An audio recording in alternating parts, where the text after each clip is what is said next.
प्रत्येक जुड़वा एक आग की तरह जंगली, एक जल की तरह कोमल, दोनों ही एक अमीर के बेटे से प्यार करने लगी। बहनें एक दूसरे से विपरीत थीं, पर अमीर का बेटा सबका स्वागत करने वाला था। अंत में जो मिला वो था सूखी लकड़ी की आग।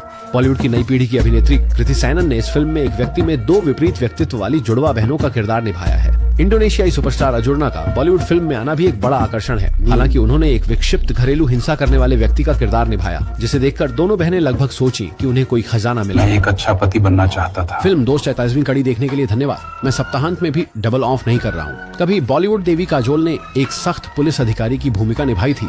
प्रिया ने कानून में स्नातक किया है और वह बाहरी इलाके से एक पर्यटन स्थल पर स्थानांतरित हुई है। उस दिन अचानक उन्हें एक पुलिस रिपोर्ट मिली। असल में हमारे नायक ने आसमान में घरेलू हिंसा की थी। सौभाग्य से पैरासेलिंग को एक पुल ने रोक दिया, इसलिए कोई हताहत नहीं हुआ। विरिया ने पहचाना कि भयभीत महिला पहले ही खुद को खतरे में डाल चुकी थी। एक दिन उसने घरेलू हिंसा की रिपोर्ट प्राप्त की, लेकिन महिला ने कहा कि वह खुद ही अलमारी की छड़ी से टकरा गई थी। कोई भी आसानी से अनुमान लगा सकता है कि वह बस मामले को शांत करने की सोच रही थी। घरेलू हिंसा सहने का नतीजा यह है कि घरेलू हिंसा में लगातार वृद्धि होती है।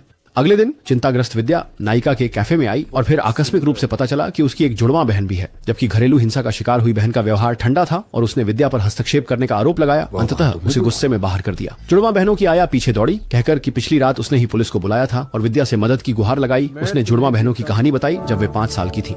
जैसे ही आया इस बड़े घर में आई, बहनों की एक कोमल और समझदार माँ थी। हालांकि सुखद समय अधिक समय तक नहीं रहा। 8 वर्ष की उम्र में उस साल माँ का निधन हो गया। तूफान चक्र के एक भाग सोम्या को गंभीर मानसिक बीमारी हो गई। उसकी गतिविधियां बड़ों का अधिक ध्यान आकर्षित करने लगी। दूसरी जुड़वा बहन शेटी से हमेशा कहा जाता कि उसे सहना चाहिए। दाई यहाँ तक कि बाल संवारने पर भी उसे प्राथमिकता देती। शेटी इससे और अधिक असंतुष्ट हो गई और आधी रात को उसका पूरा बाल काटने की इच्छा रखने लगी। इसी तरह की कई अतिवादी हरकतों के कारण उसे उसके पिता ने बोर्डिंग स्कूल भेज दिया। दोनों बहनों की जिंदगी अलग हो गई और वे कभी कभार ही एक दूसरे से मिली। भले ही उनके पिता इस दौरान शराब के कारण गुजर चुके थे। पल भर में कई साल बीत चुके थे। 1 साल पहले एक बाहर के अमीर व्यक्ति ने यहाँ के पर्यटन संसाधनों पर नजर डाली और एक बड़ा मनोरंजन पार्क खोला, जिसमें मुख्य आकर्षण में से एक है हैंग ग्लाइडिंग।